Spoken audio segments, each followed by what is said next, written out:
sini mudah-mudahan ditakdirkan sebagai orang yang selamat dunia sampai akhirat. Amin ya rabbal alamin. Alhamdulillah, kita bersyukur kepada Allah.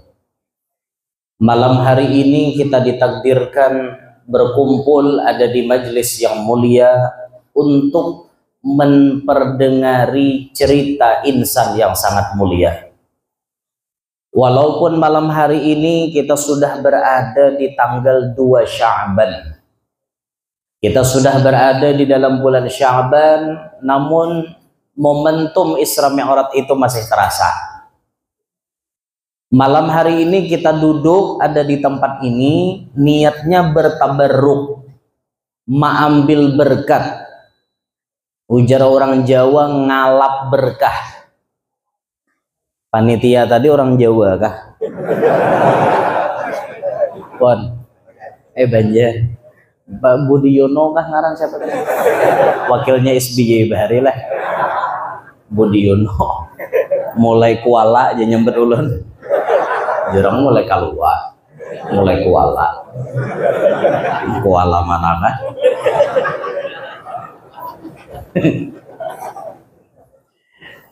Kada sengaja juga jadi tak salah bener ya.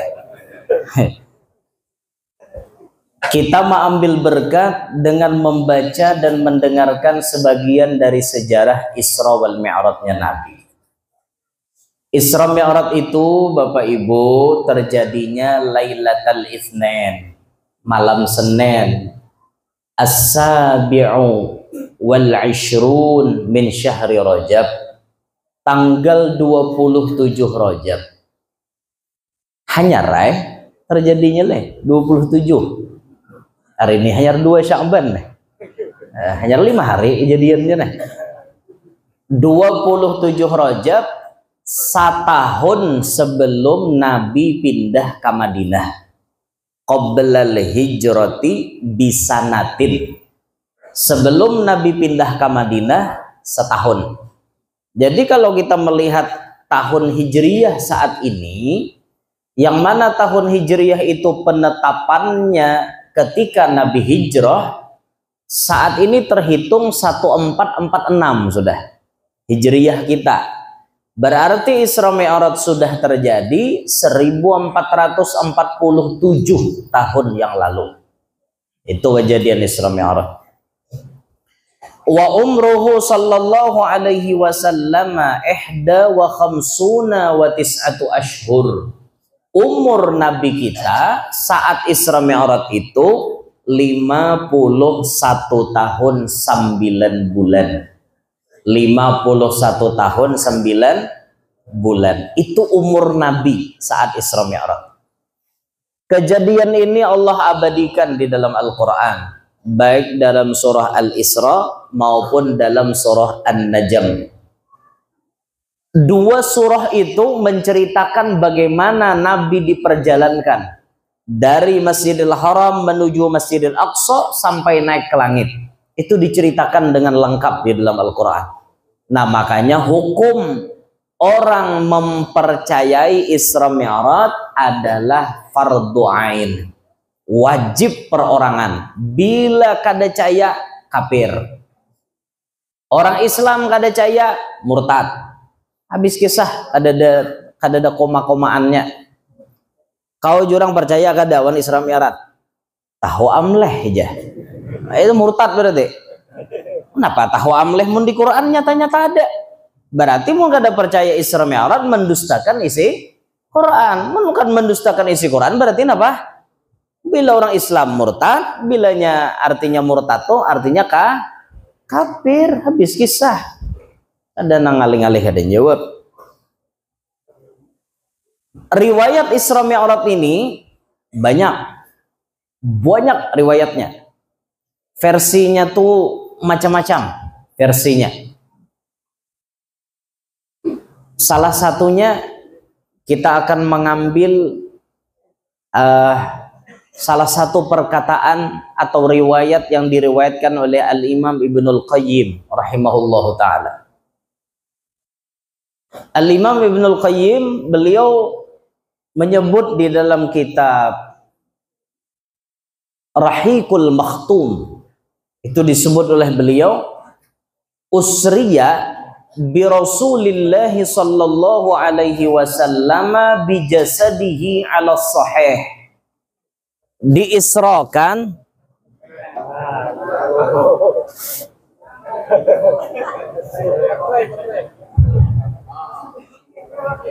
siapa gatuk cucukannya Pak?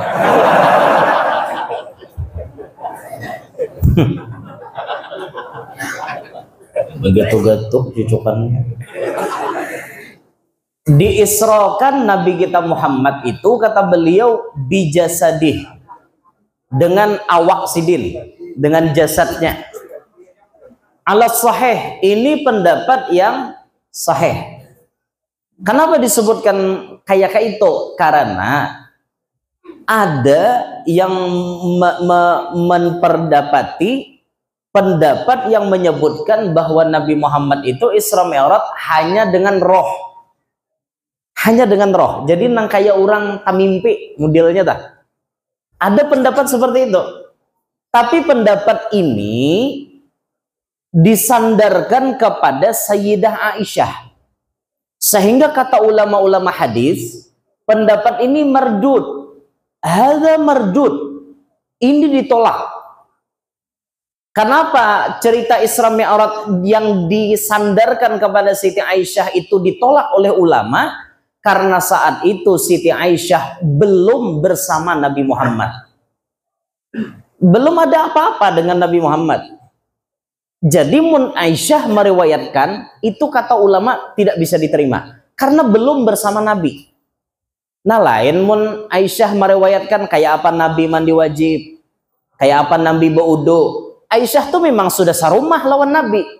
Jadi tahu kisahnya. Kayak apa Nabi begayaan wan sidin, Nabi guring, Nabi apa. Ada riwayat Siti Aisyah, itu pasti diterima. Karena sudah bersama Nabi.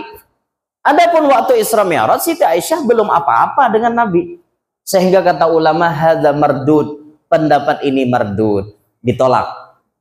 Sehingga disepakati pendapat yang sahih, Nabi Muhammad Isra Mi'raj dengan jasad, dengan roh. Bersesuaian dengan tafsir subhanalladzi asra bi'abdih bima'na bi Muhammadin ay bi jismih wa ruhih. Itu bukan dalam tafsir Sawi. Maknanya bi'abdih bi jismih wa ruhih. Bila disambat abdun berarti ada awak, ada roh. Ada jasad, ada roh. Nabi seikungan di Isra dan di Mi'rajkan. Itu menurut pendapat yang sahih. Ala kulli hal, kalau kita belajar ilmu agama Bapak Ibu, kita pasti akan menemukan perbedaan pendapat dalam ilmu agama. Kada usah pian begana-ganal menjabarkan 4 madhab, kada usah. Kita kada mumpuni ilmu kita. Bahas satu madhab aja gin, madhab Syafi'i. Pian akan menemukan dalam madhab Syafi'i, dalam ilmu fikih, pasti ada perbedaan pendapat. Coba aja pelajari fikih. Karena pian tatamu dalam madhab Syafi'i, ada namanya Al-Imam Ibnu Hajar, ada namanya Imam Romli. Berdua nih pendapat kada bisa sama, pasti belain. Ibnu Hajar kada sah, Imam Romli sah. Kayak itu pang harus berdua. Nang kaya orang mahutbah toh, membaca ayat Quran, amun kada sampai ke hujung ayat, jar Ibnu Hajar kada sah. Ujar Imam Romli sah, biar sapanggal asal sampai pada makna. Sah aja. Itu pasti pian temukan berbeda-beda. Karena jar Imam Romli kada boleh, jar Ibnu Hajar boleh. Itu hanya satu madhab Syafi'i. Sudah macam-macam perbedaan pendapat. Apalagi pian hendak mendalami lagi 4 madhab. Apalagi pian mengkaji ilmu ini, ilmu itu. Pasti pian memperdapati perbedaan yang sangat banyak. Tapi ingat, itu bentuk keluasan ilmu Tuhan. Dan bentuk bagaimana Allah memberikan keluasan ilmunya kepada Nabi Muhammad, lalu kemudian ilmu itu menyebar kepada umat Nabi Muhammad. Akhlak kita ketika menemukan perbedaan, ayo kita terima dengan lapang dada, tanpa menjadikan alasan perbedaan itu untuk dijadikan permusuhan. Jangan bermusuh.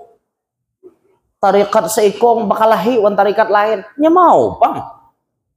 Satu tujuan tarikat menginginkan sampai kepada Tuhan. Walaupun jalannya beda-beda. Ada nang seikong nih tarikat jalannya bajikir 12.000 dari Syekh Mursyidnya. Nang sebelah sana tarikatnya lain.